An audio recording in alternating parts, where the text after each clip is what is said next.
যুদ্ধের ময়দানে যাওয়ার বিষয়টা ঠিক আছে, কিন্তু সাহাবীর ভিতরে মা বাবার খেদমতের বিষয়ে কিছু কমে আছে। আমার প্রাণের ভাইয়েরা, আমার বন্ধুরা, ওই সময় আল্লাহর নবী বলতেন বিররুল ওয়ালিদাইন, তুমি পিতা মাতার খেদমত করো, মা বাবার খেদমত করো। যদি মা বাবার খেদমত করো, আমার আল্লাহ তোমার প্রতি সন্তুষ্ট হয়ে যাবেন। আল্লাহু আকবার।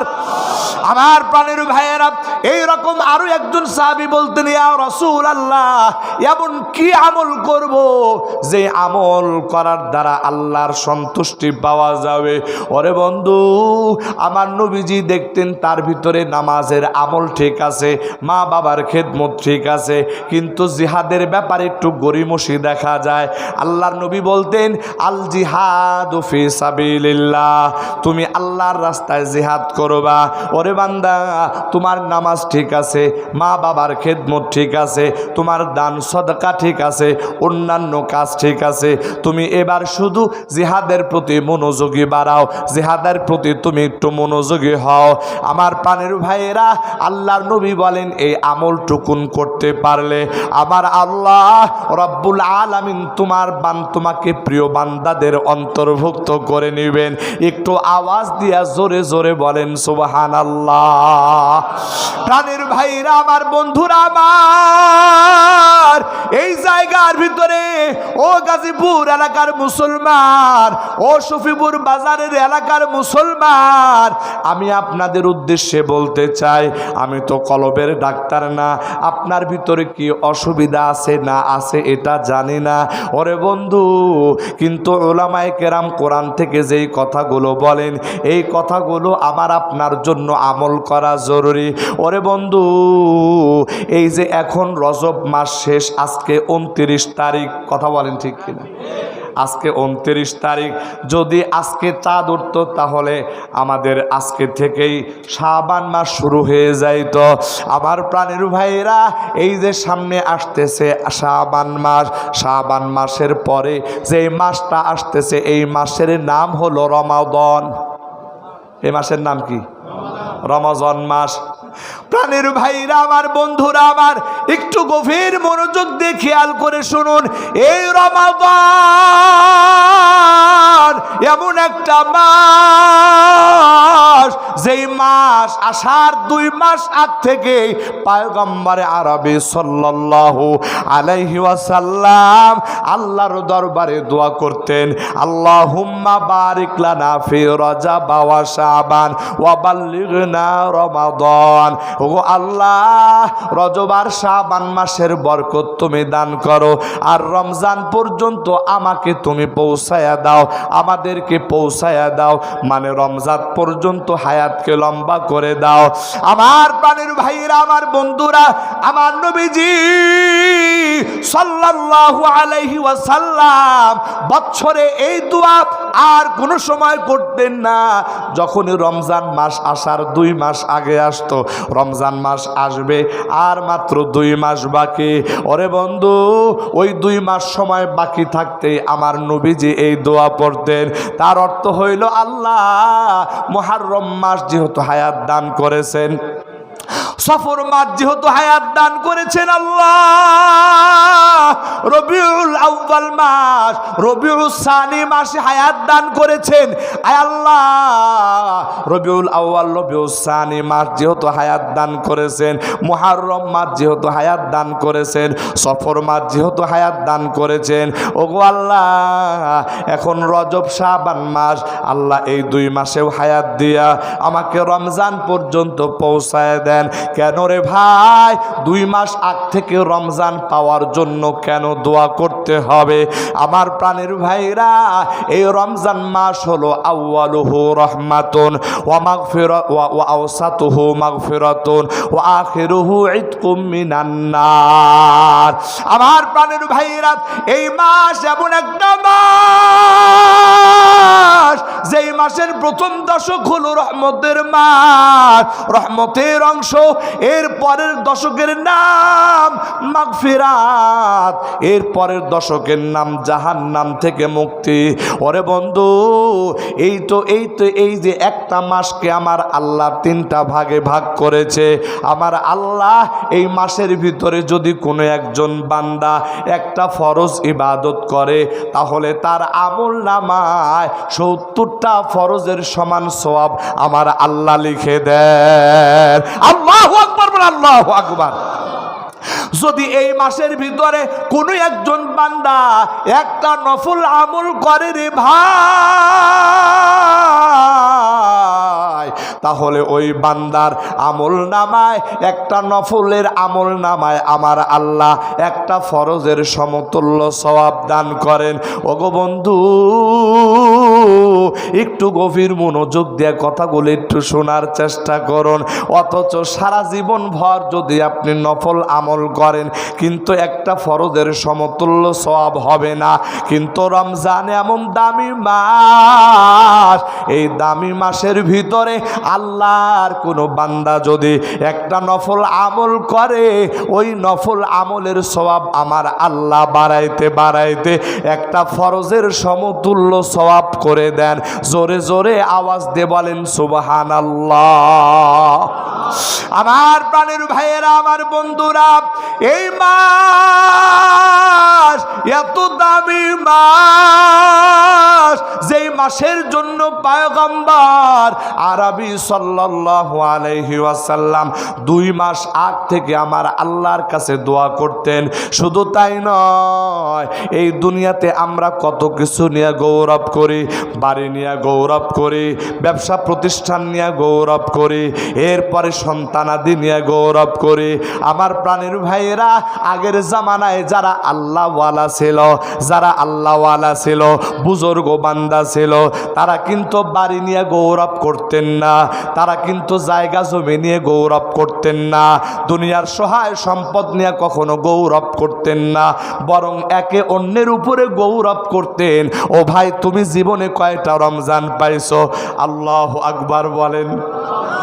যেমন মনে করেন কোন আল্লাহর বান্দা জীবনে 20টা রমজান পেয়েছে, তাহলে ওই আল্লাহর বান্দা যিনি 22টা রমজান পেয়েছেন, ওই আল্লাহর বান্দা আল্লাহর কাছে শুকরিয়া আদায় করে বলতো, ওগো আল্লাহ, আপনার কত দয়া, আপনি আমারে 22টা রমজান দান করেছেন। আমার প্রাণের ভাইরা, এই রমজান এর অধিক হওয়া অথবা কম হওয়া এটাই ছিল তাদের বুজুর্গি। তার মানে হলো একটা রমজান তাদের জীবনে যখন আসতো রে ভাই, তারা ওই রমজানকে এত সুন্দরভাবে আমল করিয়া করিয়া কাটাইতো। ওই একটা রমজান যার বেশি হইতো, ওই আল্লাহর বান্দা এক রমজান বেশি বুজুর্গ হইতেন। আমার প্রাণের ভাইয়েরা, এই কথা বলার দ্বারা আমার আপনার উদ্দেশ্য কি? এই কথা আমি কেন আপনাদেরকে শোনাতে চাই? এই জন্য শোনাইতে চাই, আমার জীবনে কয়টা রমজান গেল কোনোদিন হিসাব করে নাই, আপনার জীবনে কয়টা রমজান গেল কোনোদিন হিসাব করে নাই।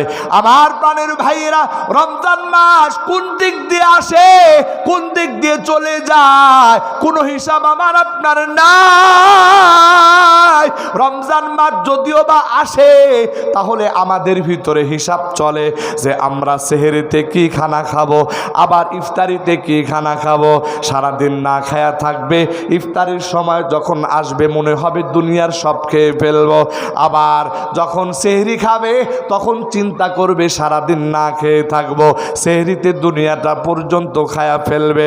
ওরে আল্লাহর বান্দা, গোটা মাস শুধু খাওয়া খাওয়া চিন্তা করলা, কিন্তু রমজান কোন দিক দিয়ে কেটে গেল, রমজান কেন আসলো বান্দা তুমি কেন চিন্তা করলা না?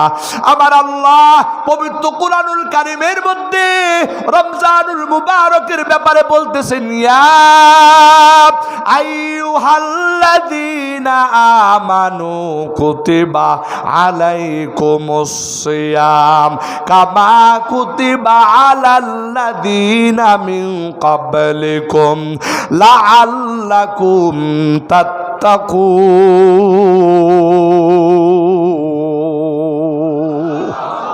আমার আল্লাহ বলতেছে, ওগো ঈমানদার, তোমাদের উপরে সিয়াম সাধনাকে ফরজ করা হয়েছে যেমন নাকি তোমাদের পূর্ববর্তীদের উপরে ছিল। ও বান্দা, আমি আল্লাহ এই সিয়াম সাধনা কেন ফরজ করেছি? লাআল্লাকুম তাত্তাকুন, যাতে করে তোমরা মুত্তাকি হতে পারো, তাকওয়াওয়ালা হতে পারো, ও বান্দা পরহেজগার বান্দা হইতে পারো। ওরে আল্লাহর বান্দা, তাকওয়া কাকে বলা হয়? তাকওয়া বলা হয় আল্লাহর ভয় অন্তরের ভিতরে বদ্ধমূল হওয়া। ওরে বন্ধু, রমজান মাস যখন আসে তখন আমরা এই বিষয়টা চিন্তা করি। আমার ঘরের ভিতরে ফ্রিজ রাখা আছে, ফ্রিজের ভিতরে শরবত রাখা আছে, ফ্রিজের ভিতরে আঙ্গুর ফল রাখা আছে, বেদেনা রাখা আছে, আপেল রাখা আছে, ঘরের দরজা বন্ধ, জানালা বন্ধ। এই সময় চূড়ান্ত পর্যায়ের পিপাসা,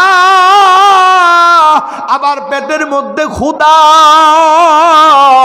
আল্লাহর বান্দা, ওই সময় ঘরের দরজা বন্ধ, জানালা বন্ধ, ঘরের ফ্রিজটা খুলিয়া যদি একটু পানি পান করে, একটু শরবত পান করে, তাহলে দুনিয়ার কোনো মানুষ জানবে না আমি রোজা রাখলাম নাকি রোজা ভাঙলাম। কিন্তু আমার আল্লাহ, ওই বান্দা যদি চিন্তা করে দুনিয়ার মানুষ না জানো, আমার আল্লাহ তো দেখেন, আমার আল্লাহ তো দেখেন।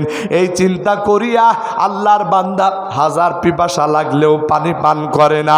এই চিন্তা করিয়াও আল্লাহর বান্দা হাজার ক্ষুধার্ত থাকলেও আল্লাহর বান্দা খানা পিনা খায় না। আল্লাহর বান্দা, এটা আমি বোঝাইতে চাই এই কথা, ওই যে খানা পিনা এটা তো হালাল জিনিস, কিন্তু এই হালাল জিনিসকে আমার আল্লাহ কিছু সময়ের জন্য নিষিদ্ধ ঘোষণা করেছে। আমার প্রাণের ভাইরা, তাহলে রমজান মাসে রোজা রাখিয়া হালাল জিনিসকে আল্লাহ নিষিদ্ধ করলেন, তাহলে যেই জিনিসগুলো রমজান মাসের বাহিরে হারাম, ওই জিনিসটা রমজান মাসে কি হবে জোরে বলেন? হ্যাঁ, যেই সময় মিথ্যা কথা বলা রমজানের বাহিরে, এটা কি নিষিদ্ধ না? কথা বলেন। গীবত করা এটা রমজানের বাহিরে কি বড় গুনাহ না? কবিরা গুনাহ কিনা? কথা বলেন। আল্লাহু আকবার। খানা খাওয়া এটা জায়েজ, পান করা এটা জায়েজ, স্ত্রীর সহবাস এটাও জায়েজ, কিন্তু রমজান মাসে সুবহে সাদিক থেকে নিয়ে তুলুয়ে মানে গুরুবে শামস অর্থাৎ সূর্য অস্ত যাওয়া পর্যন্ত এই কাজগুলোকে আল্লাহ তাআলা, হালাল কাজগুলোকে আল্লাহ তাআলা নিষিদ্ধ করেছেন। তাহলে রমজান মাসে রোজা রেখে হারাম কাজ করা এটা কতটুকু নিষিদ্ধ? আমরা বলি এটা ডাবল নিষিদ্ধ। কথা বলেন ঠিক কিনা? আমার প্রাণের ভাইয়েরা, কিন্তু আমরা রোজা রাখি, মিথ্যা কথা বলি, রোজা রাখি, চগলখুরি করি, রোজা রাখি, গীবত করি। রোজা রাখার পরে অনেক যুবক চিন্তা করে রোজা তো রাখলাম, এখন সময় কাটবে কিভাবে? বাস নাটক দেখতে আরম্ভ করছে, সিনেমা দেখতে আরম্ভ করছে, অথবা বন্ধু বান্ধবের সাথে আজে বাজে গল্প গুজবের মধ্যে আড্ডায় লিপ্ত হইয়া তার সময়টাকে সে নষ্ট করে ফেলতেছে। ও আল্লাহর বান্দা, আল্লাহর রসুল 2 মাস আগ থেকে এই মাসের জন্য দোয়া করতেন। এই জন্য না যে তুমি এই রমজান মাস পাইয়া যা খুশি তাই করবা, এই জন্য না, বরং রমজানের প্রতিটা মুহূর্ত তোমার কাছে বড় দামি, রমজানের রাতের প্রতিটা মুহূর্ত তোমার কাছে দামি, রমজান মাসের দিনের প্রতিটা মুহূর্ত তোমার কাছে দামি। একটু আওয়াজ দিবেন, কথা ঠিক কিনা? এই বিষয়গুলো আমরা বুঝি না, এই বিষয়গুলো আমরা বোঝার চেষ্টা করি না, এই বিষয়গুলো মনে আমাদের ভিতরে ধরে না। আমার প্রাণের ভাইরা, আমার বন্ধুরা, কিন্তু আমাদের পূর্বসূরি আকাবিরিন যারা, আল্লাহু আকবার, হযরত আশরাফ আলী থানভী রাহমাতুল্লাহি আলাইহি, তার জীবনীতে পাওয়া যায় এমন সকালবেলা রমজান মাস আমরা তো ঘুমের মধ্যে অচেতন হয়ে যাই। ওরে বন্ধু, ঘুমের মধ্যে অচেতন হয়ে যখন ফজরের নামাজ আগে আগে পড়ে ঘুমায় যায়, কোন সময় 10টা বেজে যায়, 11টা বেজে যায়, কোনো খবর নাই।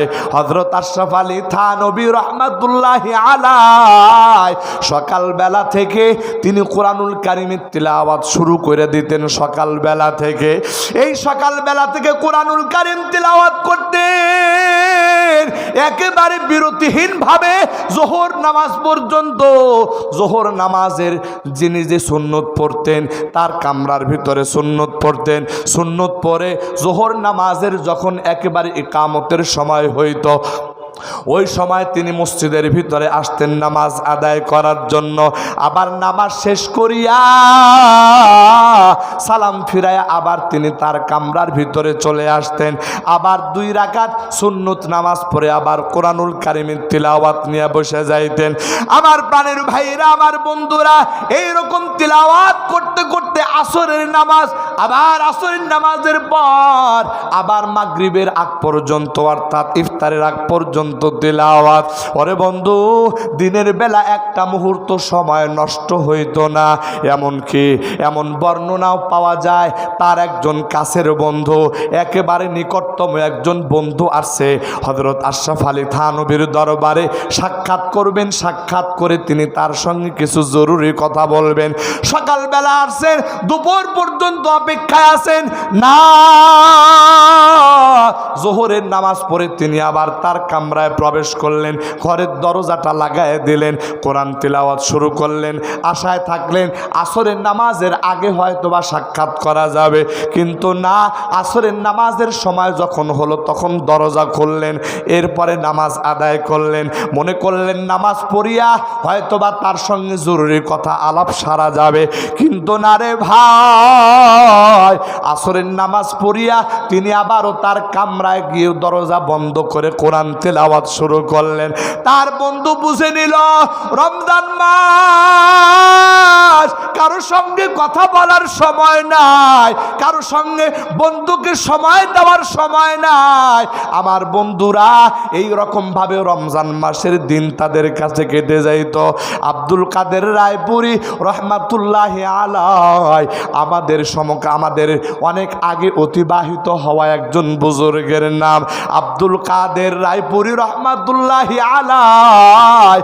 যখন রমজান মাসের 29শে শাবান যখন শুরু হয়ে যাইত, 29শে শাবান এই রাত্রিবেলায় তিনি তার সমস্ত শুভাকাঙ্ক্ষী সমস্ত বন্ধুদেরকে কাছে ডাকতেন। ডাকার পরে বলতেন, ও আমার শুভাকাঙ্ক্ষী ভাইরা, ও আমার বন্ধুরা, রমজান চলে আসছে, আপনাদের থেকে বিদায় নিতেছি। আল্লাহ যদি বাঁচায়া রাখে তাহলে রমজানের পরে আবার দেখা হবে, আর যদি মরে যায় আমার জন্য দোয়া করবেন, আল্লাহ যেন আমার মতো পাপের মাফ করে দেয়। আল্লাহু আকবার, আল্লাহু আকবার। প্রাণের ভাইয়েরা, আমার বন্ধুরা, আমার এতটুকুনি যথেষ্ট নয়। দেশের বিভিন্ন জায়গা থেকে মানুষ তার কাছে চিঠি লিখতেন, বড় হুজুর, বিভিন্ন বিষয়ের ফতোয়া জানতে চাইতেন। আব্দুল কাদের রায়পুরী রহমাতুল্লাহি আলাইহি তার জীবনের অভ্যাস ছিল, যখন 29 তারিখ চলে আসতো শাবান, একটু দিলে ভালো হয়, 29 তারিখ শাবান মাস যখন চলে আসতো, আব্দুল কাদের রায়পুরী রহমাতুল্লাহি আলাইহি তিনি তার খাদেমকে ডাকতেন। ডাকার পরে বলতেন, খাদেম শোনো, এরকম একটা ব্যাগ দিতেন, থলে দিতেন, এই যে সারা দেশ থেকে যত চিঠি আসবে চিঠিগুলো থলের ভিতরে রেখে দেবা। রমজান মাস যখন পার হয়ে যাবে, আল্লাহ যদি বাঁচায় রাখে এই চিঠিগুলো দিবা, আমি তার জবাব দিয়ে দেব। আর যদি রমজান মাসের পরে আমি না বাঁচি তাহলে তো এই চিঠিগুলির জবাব আর দেওয়া হবে না, মাযুরাত পেশ করে দিবা। আমার প্রাণের ভাইরা, আমার বন্ধুরা, রমজান তো তাদের জীবনেও আসছে, আমাদের জীবনেও আসে। আমাদের জীবনে রমজান মাস আসলে মার্কেটিংয়ের দায়িত্ব বেড়ে যায়, আমাদের জীবনে রমজান মাস আসলে দুনিয়ার কত দায়িত্ব বেড়ে যায়। কিন্তু আল্লাহওয়ালা বুজুর্গ বান্দারা যারা রমজান মাস আসত, রমজান মাস আসলে তারা তাদের জীবনটাকে কত সুন্দর করে রমজানের জন্য ফ্রি করে নিত। আমার প্রাণের ভাইরা, আমার বন্ধুরা, এই দুনিয়ার বিখ্যাত ইমামে আজম আবু হানিফা রহমাতুল্লাহি আলাইহি, আল্লাহু আকবার, উনার মামুলাতের ভিতরে পাওয়া যায় ইমামে আজম আবু হানিফা রহমাতুল্লাহি আলাইহি প্রত্যেক রমজান মাসের 30 দিন, এই 30 দিনে প্রতিদিনে একবার করে কোরআনুল কারীমের খতম তিলাওয়াত করতেন। 30 দিনে 30 খতম। আবার রাতের বেলা যে 30টা রাত আসতো, এই 30টা রাতে তিনি 30টা কোরআনুল কারীমের খতম পড়তেন। আবার রমজান মাসে তারাবির নামাজ পড়তে গো ভাই, রমজান মাসের তারাবির নামাজ, ওই তারাবির নামাজের ভিতরেও প্রতি রাকাতে প্রতিদিন নামাজের ভিতরে 1 পারা করে কোরআনুল কারীম তিলাওয়াত করতেন। এই রকম ভাবে 30 দিন পার হয়ে যাওয়ার পর দেখা যাইতো ইমামে আজম আবু হানিফা রহমাতুল্লাহি আলাইহি রমজানুল মুবারকের ভিতরে কোরআনুল কারীম 61 বার খতম দিতেন। একটু আওয়াজ দিয়া জোরে জোরে বলেন সুবহানাল্লাহ। আমার প্রাণের ভাইয়েরা, আমার বন্ধুরা, কিন্তু রমজান মাস আসে আমরা তো কোরআন ধরতেও পারি না। বলবেন হুজুর কোরআন কেমন করে ধরব, আমি তো কোরআন পড়তেই জানি না। ও মুসলমান, আজকে আমরা কেমন মুসলমান?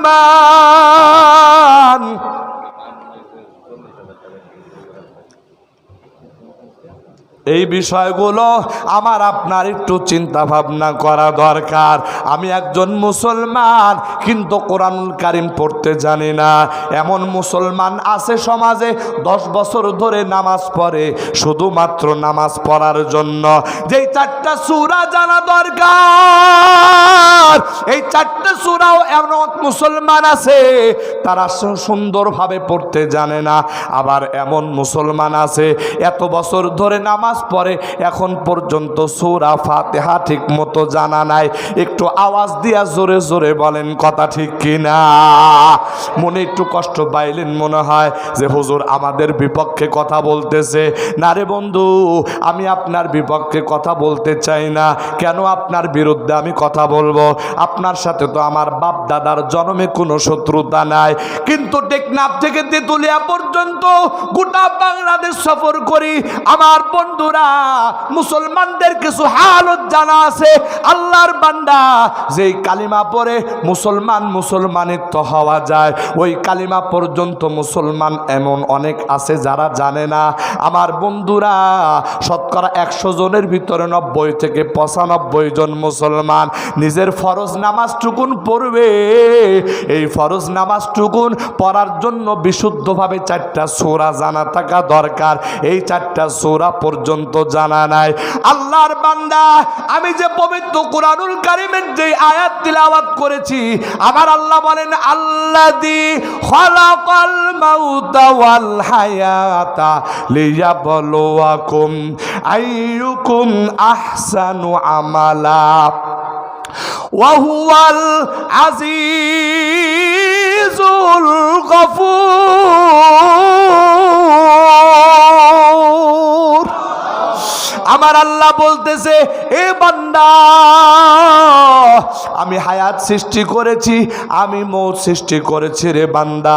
কেন সৃষ্টি করলাম? আমি আল্লাহ তোমাদেরকে পরীক্ষা করার জন্য। আমি দেখতে চাই তোমরা কে কে নেক আমল করো রে বান্দা। আমার প্রাণের ভাইরা, আমার বন্ধুরা, আমি আপনাদের এই আয়াতের সারমর্ম কথাটা বোঝাতে চাই। একটু গভীর মনোযোগ দিয়ে কথাগুলো শোনার চেষ্টা করবেন। একেবারে সময় সংক্ষিপ্ত। আল্লাহর বান্দা, আমার আল্লাহ আমাকে আপনাকে 30, 40, 50, 80 বছরের হায়াত দান করেছে। এই হায়াত শেষ হয়ে যাওয়ার পর আমরা সবাই কবর জগতে চলে যাব। সেখান থেকে আল্লাহর আদালতে যাওয়া লাগবে। আমার আল্লাহর আদালতে যেদিন হাজির হব, ওরে আল্লাহর বান্দা, আমার আল্লাহ সর্বপ্রথম প্রশ্ন করবে আন উমরিহি ফিমা আফনা। ওরে বান্দা, আমি আল্লাহ তোমার 30, 40, 50, 80 বছর, 100 বছর হায়াত দান করলাম। ও বান্দা, আর একেবারে সর্বপ্রথম প্রশ্ন হবে এটা, এই যে হায়াত দান করলাম, এই হায়াতে জিন্দিগি বান্দা তুমি কোন কাজে লাগাইছ?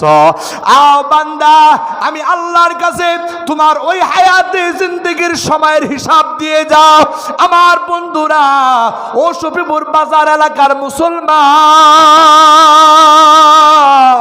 এই প্রশ্নের জবাব দেওয়ার জন্য আমি আর আপনি কতটুকুন প্রস্তুত আছি রে ভাই? একটু ভালো করে খেয়াল করে শুনো।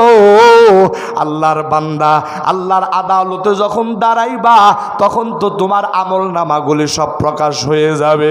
ওই আমল নামায় দেখা যাবে নামাজ নাই, ওই আমল নামায় দেখা যাবে রোজা নাই, ওই আমল নামার ভিতরে কোরআন তিলাওয়াত নাই, ওই আমল নামার ভিতরে জিকির নাই, ওই আমল নামার ভিতরে নেক আমল নাই, শুধু গুনাহ, শুধু গুনাহ আর গুনাহ।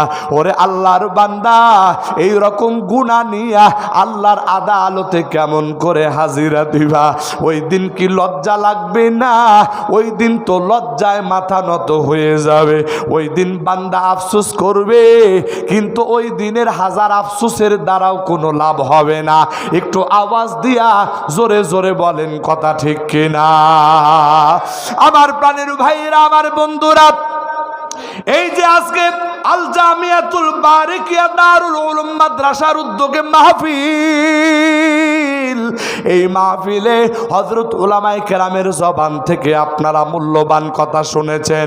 এই কথা শোনার পরে যদি দিলটা একটু নরম হয়ে যায়, একটাবার চিন্তা করেন এই গুনার পাহাড় নিয়ে আল্লাহর আদালতে কেমন করে দাঁড়াইবে।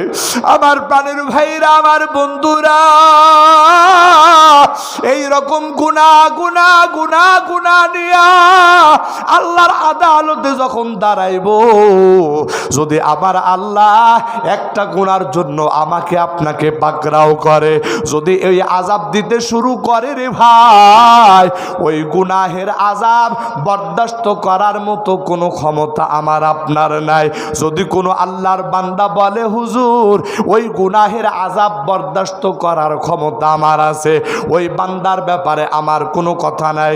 আমার ওয়াজ নসিহত ওই ব্যক্তির জন্য নয়। যদি কোনো ব্যক্তি বলে হুজুর সত্যি সত্যি আল্লাহর আদালতে জাহান্নামের যেই আযাব হবে ওই আযাব বরদাস্ত করার ক্ষমতা আমার নাই, এই কথা যদি কোনো আল্লাহর বান্দা বলো রে ভাই, তাহলে আমি তাদের জন্য বলতেছি, আল্লাহর বান্দা আজকের এই মাহফিল থেকে এই জায়গার ভিতরে বসিয়া মালিকের দরবারে তওবা কইরা যাব। মালিক গো, জীবন ভর তো শুধু গুনাহ আর গুনাহ করেছি। সকাল হয়েছে গুনাহ দিয়া, সন্ধ্যা হয়েছে গুনাহ দিয়া, আমার জীবনের মাসগুলো কেটেছে গুনাহ দিয়া, আমার জীবনের হায়াতের সময়গুলো কেটেছে গুনাহের মাধ্যমে। ওগো আল্লাহ, একটা গুনার জন্য যদি পাকড়াও করো আমি বান্দা, উপায় নাই, আমার বাঁচার কোনো উপায় নাই।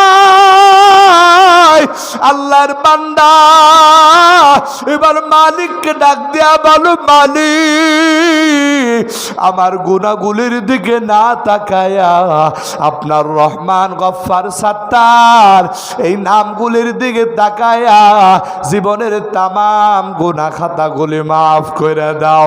আমার আল্লাহ পবিত্র কোরআনুল কারীমের মধ্যে বলেন, ইয়া ইবাদি আল্লাযীনা আসরাফু আলা আনফুসিহিম লা তাকনাতু মির রাহমাতিল্লাহ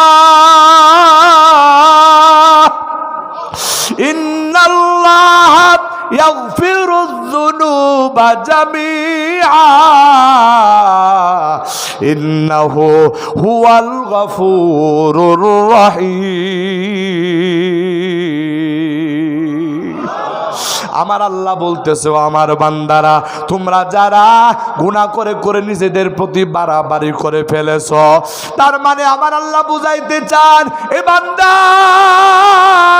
তোমরা যারা সমুদ্রের ফেনার সমান গুনাহ করেছো, ও বান্দা তোমরা যারা এই রকম ভাবে উহুদ পাহাড় সমপরিমাণ গুনাহ করেছো, ওরে বান্দা গুনাহ যতই বেশি হোক না কেন আমি আল্লাহর রহমত থেকে তোমরা নিরাশ হইও না, আমি আল্লাহর রহমত থেকে নিরাশ হইও না, বরং আমি আল্লাহর রহমতের দিকে তাকায়া যদি তুমি গুনার জন্য অনুতপ্ত হইয়া আমি আল্লাহর দিকে ফিরে আসো রে বান্দা, আমি আল্লাহ কথা দিলাম তোমার জীবনের তামাম গুনাহগুলি মাফ করে দিব।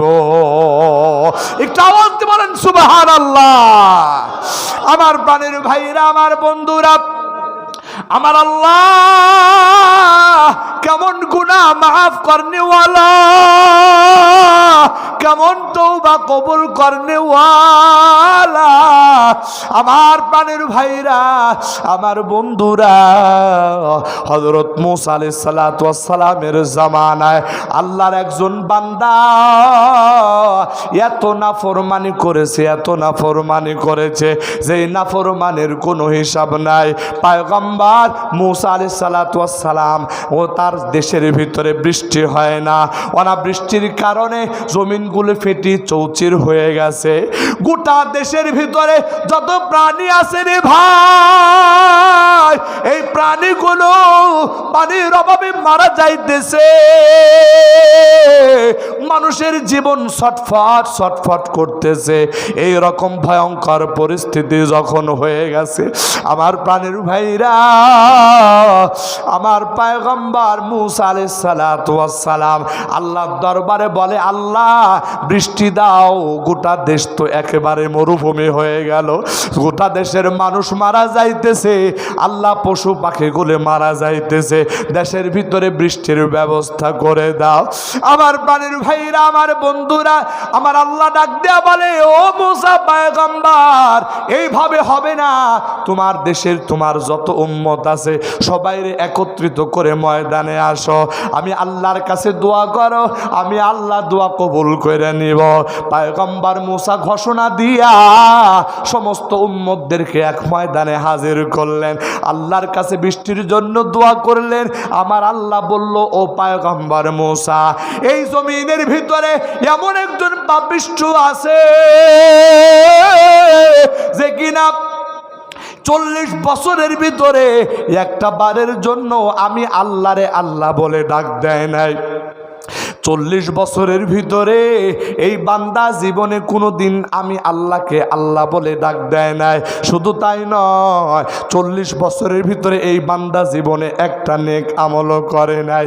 ও পয়গম্বর মূসা, যদি ওই বান্দা ময়দানে থাকে, আমি আল্লাহ বলে দিলাম দোয়া কবুল হবে না।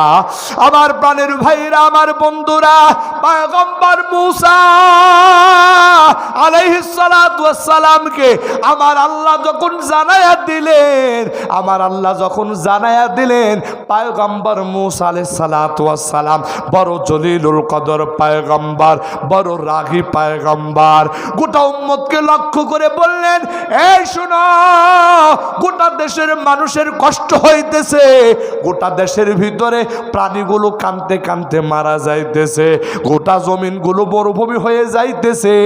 এমন সময় বৃষ্টি দরকার, কিন্তু একজনের কারণে বৃষ্টি হয় না। ওই ব্যক্তি 40 বছর পর্যন্ত আল্লাহর গোলামি করে না, আমার আল্লাহরে আল্লাহ বলে ডাক দেয় না। যতক্ষণ পর্যন্ত ওই বান্দা থাকবে ততক্ষণ পর্যন্ত বৃষ্টি হবে না। এই কথা যখন পয়গম্বর মূসা ঘোষণা দেয়, আমার বন্ধুরা, গোটা ময়দানের মানুষ একজন আর একজনের দিকে তাকাইতেছে, একজন আর একজনের দিকে তাকাইতেছে, কেউ স্বীকার করে না। কিন্তু আমার বন্ধুরা, যেই ব্যক্তি আসল অপরাধী সে কিন্তু মনে মনে বুঝে ফেলছে কার কথা পয়গম্বর মূসা বলতেছে। যখন নিজের কথা টের পাইছে, মনে মনে কাঁদতে আরম্ভ করছে, মালিককে ডাক দেয়া বলে, আল্লাহ, এই ময়দানের ভিতরে ওই আসামি আমি ছাড়া আর কেউ না। এখন যদি এই ময়দানের ভিতর থেকে এত মানুষের মধ্যে আমি বাইর হই, তাহলে তো এই মানুষগুলি আমার নিয়ে ট্রল করবে, তিরস্কার করবে। আয় আল্লাহ, আমার মান সম্মান শেষ হয়ে যাবে। আবার আমি গুনাহগার যদি থাকি, আমি গুনাহগারের জন্য তো আজকে বৃষ্টিও হবে না। মাওলাই কারীম, ওই আল্লাহর বান্দা গুনাহের জন্য অনুতপ্ত হইয়া আল্লাহর বান্দা চোখের পানিও ফালাইয়া কাঁদতেও পারে না। কারণ যদি কেউ ধরে ফেলে, আল্লাহর বান্দা মনে মনে গুনাহের জন্য অনুতপ্ত হইয়া মালিককে ডাক দিয়া বলে, মালিক আজকের এই বিপদ থেকে তুমি বাঁচাইয়া দাও। আমি কথা দিলাম আজকের পর থেকে নিয়ে যতদিন দুনিয়াতে বাঁচব আর কোনোদিন তোমার নাফরমানি করব না। আজকের পর থেকে নিয়ে যতদিন দুনিয়াতে বাঁচব রে মালিক, আর জীবনে তোমার হুকুম লঙ্ঘন করব না, আর জীবনে কোনো গুনাহ করব না। এই কথা বলিয়া আল্লাহর বান্দা যখন মনে মনে গুনাহের জন্য অনুতপ্ত হইয়া গেছে রে ভাই, আমার আল্লাহর রহমতের দরিয়ার ভিতরে ঢেউ শুরু হয়ে গেছে। একটু আওয়াজ দিয়া জোরে জোরে বলেন সুবহানাল্লাহ। প্রাণের ভাইরা আমার, বন্ধুরা আমার, কিছুক্ষণের ভিতরে গোটা মেঘ, গোটা আকাশ একেবারে মেঘাচ্ছন্ন হয়ে গেল। পরিবেশটা এমন হয়ে গেল যে এখনই বৃষ্টি নামতে আরম্ভ করবে। মুসা পয়গম্বর ময়দানের এদিক সেদিক তাকালেন, কেউ তো বাহির হলো না। এবার পয়গম্বর মুসা আলাইহিস সালাতু ওয়াস সালামের উম্মতেরা বলে, ও পয়গম্বর মুসা, যেইভাবে মেঘ দেখা যাইতেছে বোঝা যাইতেছে এখনই বৃষ্টি পড়ে যাবে। পয়গম্বর তুমি না বললা একজন গুনাহগার আছে, এই ব্যক্তি না বাড়াইলে বৃষ্টি হবে না, এখন আবার বৃষ্টি হওয়ার পরিবেশ হইল, ব্যাপারটা কি? কিছুই তো বুঝলাম না। হযরত মুসা আলাইহিস সালাতু ওয়াস সালাম মালিককে ডাক দিয়ে বলে, আল্লাহ তুমি কইলা কি আর হইল কি? একজন বান্দাও তো বাহির হইল না, আবার কেন বৃষ্টি দিবা? এবার আমার আল্লাহ ডাক দিয়া বলে, পয়গম্বর মুসা, এতক্ষণ পর্যন্ত যেই বান্দার জন্য বৃষ্টি বন্ধ ছিল, আমি আল্লাহ ওই বান্দাকে ওসিলা বানায়া এখন আমি আল্লাহ বৃষ্টি দেওয়ার সিদ্ধান্ত গ্রহণ করেছি। একটু আওয়াজ দিয়া জোরে জোরে বলেন সুবহানাল্লাহ। পয়গম্বর মুসা বলে, আল্লাহ বুঝলাম না তো। আমার আল্লাহ বলে, ও পয়গম্বর মুসা, আমার বান্দা লজ্জিত হইয়া গেছে, আমার কাছে তওবা করেছে, মনে মনে গুনাহের জন্য অনুতপ্ত হয়ে গেছে, আমার কাছে তওবা করেছে। আমি আল্লাহ আমার বান্দার তওবা কবুল করে নিয়েছি। এই তওবা কবুল করার কারণে আমি আল্লাহ জমিনে বৃষ্টি দেওয়ার সিদ্ধান্ত গ্রহণ করেছি। আমার প্রাণের ভাইরা, এই রকম আমরা এই জমিনের মধ্যে যারা বসা আছি, এমন কোন বান্দা নাই যেই ব্যক্তি বলতে পারবে হুজুর আমার জীবনে কোনো গুনাহ নাই, এমন কেউ বলতে পারবে না। আমার ভাইয়েরা, মানুষের হায়াত মৌতের কথা বলা যায় না। চোখ বন্ধ করেছেন, এই চোখের পাতা খোলার আগেই হয়তোবা আমার আপনার জন্য আজরাইলের ডাক চলে আসতে পারে। আমার প্রাণের ভাইরা, দৈনন্দিন দেখেন না দুনিয়াতে কত রকম অ্যাক্সিডেন্ট হইতেছে। গত কিছুদিন আগের একটা অ্যাক্সিডেন্টের স্মৃতি মন থেকে মুছতে পারি না। ওই যে মাওয়ার পদ্মা এক্সপ্রেসওয়েতে একটা দুর্ঘটনা, আল্লাহর বান্দা একটা বাস পদ্মার এক্সপ্রেসওয়েতে যখন একটা মোটর সাইকেলওয়ালা টোল দিতেছে, তখন পিছন দিক থেকে এমন ভাবে ধাক্কা মেরেছে, আল্লাহর বান্দা ওই ধাক্কা খাইয়া সিটকে দূরে পড়িয়া বেঁচে গেছে। কিন্তু পিছন দিকে তাকায়া দেখে তার 7 বছরের বাচ্চাটা বাসের চাকার তলে পিষ্ট হয়ে গেছে।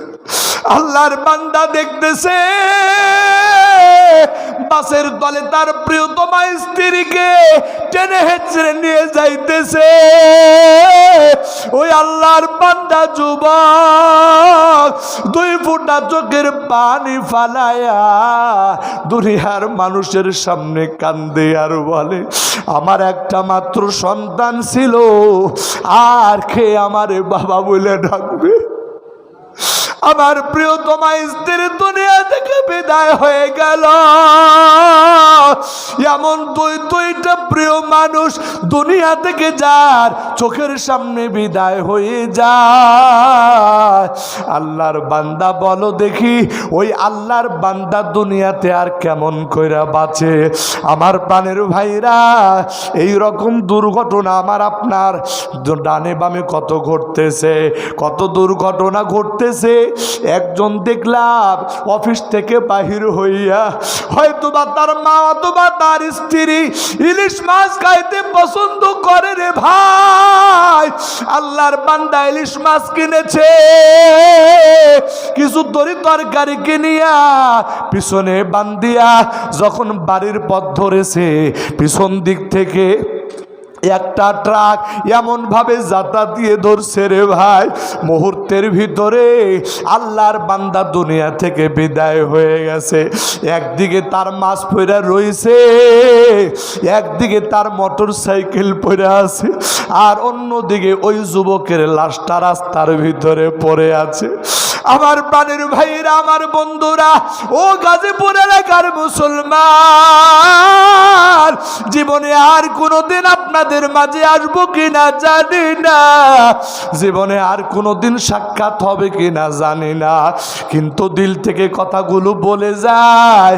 জীবনে কত গুনাহ করেছি রে ভাই, ওই গুনার কথা স্মরণ করিয়া মালিকের দরবারে একটু তওবা করতে চাই। সবাই 2টা হাত আসমানের দিকে উঠায়া দেন, মালিককে ডাক দিয়া বলেন, আল্লাহ জীবন ভর শুধু গুনাহ করেছি, এমন গুনাহ করেছি রে মালিক, ওই গুনার খবর যদি মা জানতো, বাবা জানতো, হয়তোবা আমারে তোমারে ঘরে জায়গা দিত না। এমন হাজারো হাজারো গুনাহ আমার আল্লাহ জানে। কত মায়া করিয়া গুনাহগুলি গোপন রাখছো গো আল্লাহ, তোমার দরবারে ফরিয়াদ, আমাদের ওই গুনাহগুলি আর প্রকাশ করে দিও না। ওগো আল্লাহ, দয়া করে মায়া করে আমাদের জীবনের তামাম গুনাহগুলি মাফ করে দাও রব্বুল আলামিন। আমরা তওবা করতেছি, জীবনে আর এক ওয়াক্ত নামাজ ছাড়বো না, আর কোনোদিন মিথ্যে কথা বলবো না, আর কোনো মানুষের উপরে জুলুম করব না, আর কোনো মানুষের উপরে কোনো নারীর প্রতি প্রিজিং করব না, আর কোনোদিন মাদক সেবন করব না, আর কোনোদিন হারাম পথে উপার্জন করব না, সুদ ঘুষ খাবো না গো আল্লাহ, আর জীবনে কোনোদিন আপনার হুকুম লঙ্ঘন করব না। ওগো আল্লাহ, দয়া করে মায়া করে আমাদের সবাইকে আমাদের তওবাগুলি আপনি কবুল করে না। আমার আল্লাহ, জীবনে কত তওবা করেছি, আবার ভঙ্গ করেছি, আজকে যেই তওবা করতেছি গো মালিক, দয়া করে মায়া করে আমাদের এই তওবার উপরে আজীবন অটল থাকার তৌফিক দান করে দেন। একটু জবান খুলে আওয়াজ দিয়া জোরে জোরে বলেন আমিন। 2টা হাত নামার আমার প্রাণের ভাইরা, আমার বন্ধুরা, আজকে মাদ্রাসাল জামিয়াতুল বারিকিয়া দারুল উলুম মাদ্রাসার উদ্যোগে মাহফিল। আমার আগের বক্তা বলে গেছেন, এই মাদ্রাসার ছাত্রদের ছোট্ট ছোট্ট ছাত্রদের লেখাপড়া এত সুন্দর, যেটা শুনলে অবাক হয়ে যায়। ওরে বন্ধু, এই মাদ্রাসাগুলি কিন্তু আপনাদের ভালোবাসার দ্বারা পরিচালিত হয়। আজকে আপনাদের কাছে আবেদন করব, এই মাদ্রাসায় যত এতিম বাচ্চারা লেখাপড়া করে, ছোট ছোট বাচ্চারা লেখাপড়া করে, ওই এতিম বাচ্চা যার বাবা নাই, ওই এতিম বাচ্চা যার মা নাই, ওই ছোট ছোট বাচ্চাদের চেহারা, নিষ্পাপ চেহারাগুলির দিকে তাকায়া আজকে এই ময়দানে, এই প্রাঙ্গণে যত মানুষ উপস্থিত আছে,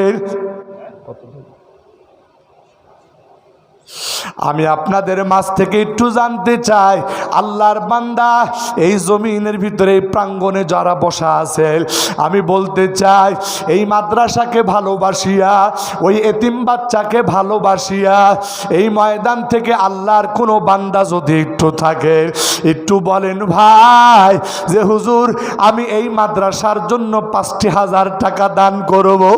যদি আল্লাহর কোনো বান্দা একটু থাকে,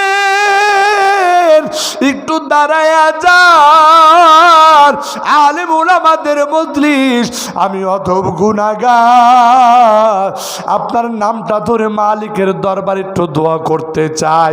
যদি আল্লাহর কোনো বান্দা এই প্রাঙ্গণের ভিতরে থাকে, একজন বান্দা সর্বপ্রথম হাত তুলেন এই মাদ্রাসার জন্য। মাশাআল্লাহ। কি ভাই নাম? আলহামদুলিল্লাহ। আর এই যে ভাই আরেকজন, ওনার নাম কি? মোহাম্মদ সাখাওয়াত হোসেন ভাই। মোহাম্মদ দেলোয়ার হোসেন মেম্বার ভাই 5,000 টাকা। মোহাম্মদ দেলোয়ার হোসেন মেম্বার সাহেব 5,000 টাকা। লিল্লাহি তাকবীর। মোহাম্মদ সাখাওয়াত হোসেন ভাই 5,000 টাকা। লিল্লাহি তাকবীর। আয় আল্লাহ, আপনার দুইজন বান্দা 5,000 টাকা করে অত্র মাদ্রাসার জন্য দান করবে গো আল্লাহ। কোন নিয়তে তারা আজকে দানের নিয়ত করলো, আল্লাহ তো তুমি তাদের অন্তরের খবর জানো।